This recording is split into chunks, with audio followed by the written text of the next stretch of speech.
그래서 다시 한강 작가의 질문으로 들어가 봅시다. 과거가 현재를 도울 수 있는가? 죽은 자가 산 자를 구할 수 있는가? 이거 아주 중요한 질문을 한강 작가가 인류에게 던졌습니다. 인문학을 하는 사람들은, 과학자들이 이런 상상을 할 수 있도록 힌트를 주는 사람들이죠. 이 소설가가 그렇고 문학인들이 그런 겁니다. 시 쓰는 사람들이 그런 거고. 그래서 이 책을 여러분들한테 소개하는데 언젠가 자세히 이 책을 소개할 겁니다. 이 책은 데이비드 이글먼이라는 학자가 쓴 책입니다. 세계적으로 촉망받는 젊은 뇌과학자이고 스탠포드 대학의 신경과학과 외래 교수로 재직하고 있고, 그리고 자기 회사를 차렸어요. 그러니까 랩을 차려서 계속 연구를 하고 있고, 그 다음에 시간을 어떻게 지각하는지, 공감각, 그 다음에 신경법학 분야의 연구에 관심을 두고 있어요. 하여튼 그런 사람이에요. 근데 이 사람의 내 이 책을 보고, 이거 최근에 나온 책이에요. 작년에 나온 책이니까. 원서는 2011년에 나왔는데 24년에 이게 번역되어 나왔어요. 이걸 보고 내가 지금까지 내가 생각했던 것보다 훨씬 더 무의식이 중요하다 하는 것을 알게 됐죠. 이제 나중에 오늘 이걸 가지고 얘기하려면 또 날밤을 새야 되니까, 그렇게 요 책의 그 핵심 메시지만 말씀드리면, 의식은 빙산의 일각이라는 거예요. 이 르두 교수가 얘기한 이 시냅스적 자아, 시냅스적 자기는 의식에 관한 이야기예요.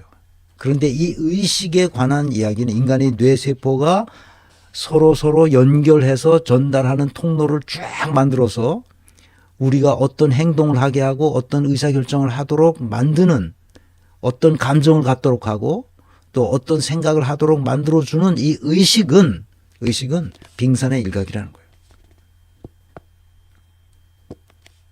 그럼 뭐냐? 우리의 의식은 뇌에서 일어나는 거대한 무의식 과정 중에 극히 일부분만 포착할 뿐이라는 거예요. 그럼 우리의 행동, 우리의 말, 우리의 생각하는 방식, 아내가 들어오면 방에 들어가자마자 텔레비를 켜는 이 무의식적인 행동, 그것은 다 뭐야? 이 무의식에서 나옵니다. 무의식. 인코그니토라고 쓴 바로 이 무의식은 어떻게 나를 설계하는가, 한국말로 이렇게 번역되어 있는데, 이 책을 읽어보고 내가 그럴 것이다. 그렇다. 인간에게 자유의지란 있는가?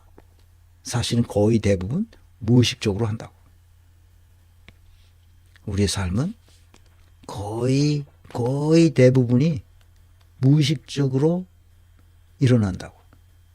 생각하고 행동하고 의사결정하고 말하고. 그래서 한동훈이 하는 이야기, 한동훈이 쓴 책을 읽어보는 과정에서 얘는 무의식의 지배를 받는 아이로구나 하는 것을 직감적으로 알 수 있었어요. 말이 안 되는 소리를 하거든. 그게 바로 이 인코그니토, 무의식에 관한 이야기이기 때문에 그렇습니다. 그래서 내가 위대한 가르침의 기억, 그것이 그렇게 중요하다고 지금까지 여러 차례 강조했는데, 그 강조가 바로 이 책에서 말해주고 있어요. 왜 내가 그것을 강조해 왔는지를 그렇게 내가 얘기했는데, 그것을 사실은 이 책이 말하고 있다는 것을 최근에 들어서야 알았어요.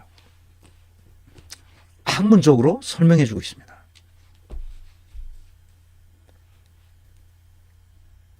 그 사람의 정체성은 우리가 의식으로 일어나는 시냅스 전달 통로에 의해서 일어나는 것이 아니라 우리의 대부분이 기억 속에 저장되어 있는 무의식, 그것으로 일어난다는 거야.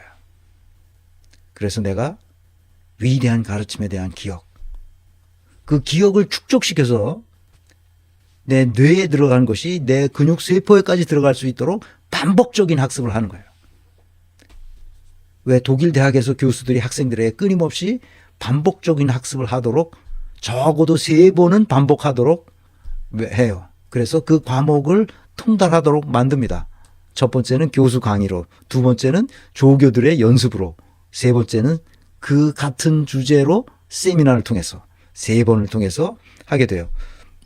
나중에 이제 90년대 내가 그 독일을 떠난 이후에 볼로냐 프로세스로 그 학제가 조금 바뀌었어요. 독일도 유럽 전체가 그 대학 과정을 다 통일해야 되기 때문에 했는데 80년대 내가 공부할 때만 해도 그 과목에서 그것을 확실히 알지 않고는 졸업할 수가 없었어요. 대학을. 왜냐하면 우선 교수가 강의하고 그다음에 강의한 내용을 그 조교들이 분반해서 학생들에게 또 연습시켜 줍니다. 그리고 그걸 가지고 또 세미나를 해. 세미나 논문을 제출하고 그것이 통과되면 또 자기가 발표해서 그걸 해야 되고 복잡한 과정을 3번이나 거쳐서 결국은 그것을 터득하지 않으면 졸업이 안 돼.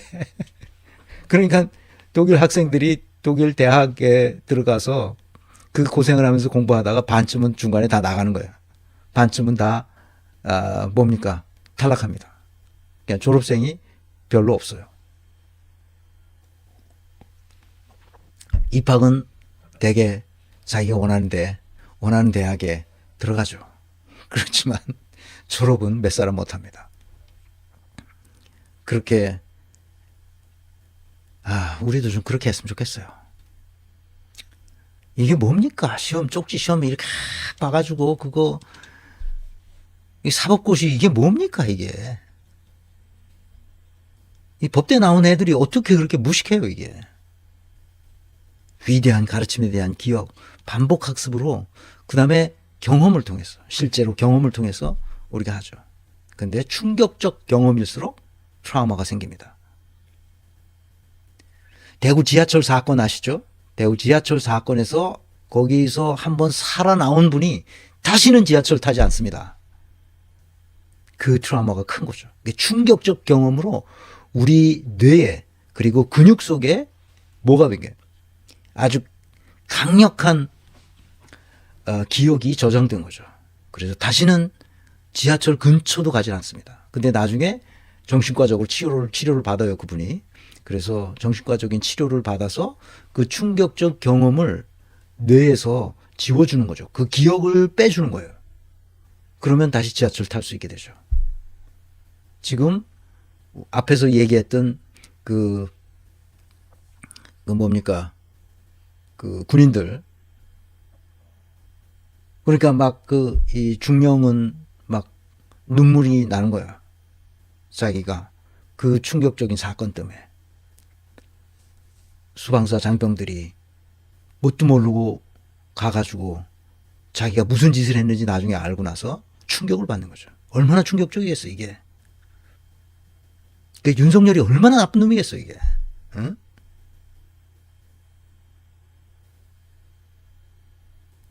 그거 평생이 갑니다. 그래서 중요한 거예요, 우리의 삶이. 그래서 정신과적인 치료를 받아야 돼요. 그거 받으라고 정신과가 있는 거예요. 위대한 가르침에 대한 기억. 그런 더러운 이 계엄 같은 내란 사건과 같은 이런 더러운 기억이 아니라 아주 아름다운 기억, 위대한 기억, 위대한 가르침, 예수의 가르침, 그거 얼마나 위대합니까? 가장 보잘것없는 사람에게 해준 것이 그건 나에게 해준 것이라고 제자들이 가르쳤던 그 위대한 가르침, 내가 대접받고자 하는 대로 다른 사람을 대접하라고 한 그 위대한 가르침. 사람들은 천국이 있다고 생각하고 언제쯤 하나님 나라가 이곳에 하냐고 제자들이 막 물을 때 하나님 나라는 이곳에 있다 저곳에 있다 그러는 게 아니라 너희들 속에 있다. 이런 위대한 가르침이 예수가 가르쳐준 거예요. 예수가. 그 위대한 가르침을 받은 사람들이 지금 무슨 짓 하고 있어 이거. 내란을 동조하고 있고 돈벌이 하고 있고 지금 그 짓 하고 있는 거 아니야 이게.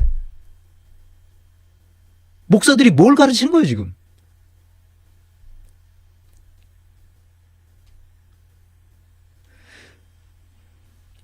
그래서 이 반복된 학습,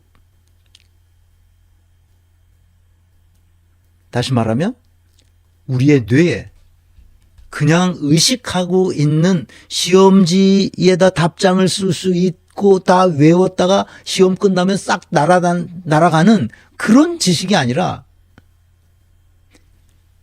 위대한 가르침. 그것이 우리 속의 내면에 축적되어서 무의식으로 자동 메커니즘이 되도록 만들어야 된단 말이에요. 무엇이 옳고 그른지, 무엇이 진리고 거짓인지, 무엇이 아름답고 추한지를 분별해내는 그 분별력이 우리 속에 쭉 축적되어 있어야 된단 말이죠. 그 무의식에 축적이 되어 있어야 돼요. 우리가 계단 걸어갈 때 하나하나 하지 않잖아요. 우리가 자전거 탈 때 그냥 쭉 타잖아요. 왜? 이미 우리의 무의식에 축적됐거든. 그거 하는 방법을. 걸어가는 방법, 밥 먹는 방법, 이런 것들이 다 그것 때문에 일일이 어떻게 해야 되나 고민하지 않는단 말이에요. 왜? 무의식이 자동 메커니즘으로 그렇게 하도록 했으니까. 그러니까 진선미를 분별하여 종합 판단하는 능력이 우리 속에 내장되도록 끊임없이 그것을 학습하고 반복해서 더 이상 다른 생각을 할 수 없도록 만들어줘야만 이 세계는 다양한 사람들이 모여 살더라도 아름다운 사회를 만들 수 있다 이 말이야. 그래서 내가 계속 이 얘기를 하는 겁니다. 이 무의식은 어떻게 나를 설계하는가. 다른 방법이 없어요. 반복하는 수밖에. 아니면 커다란 충격을 받는 것밖에.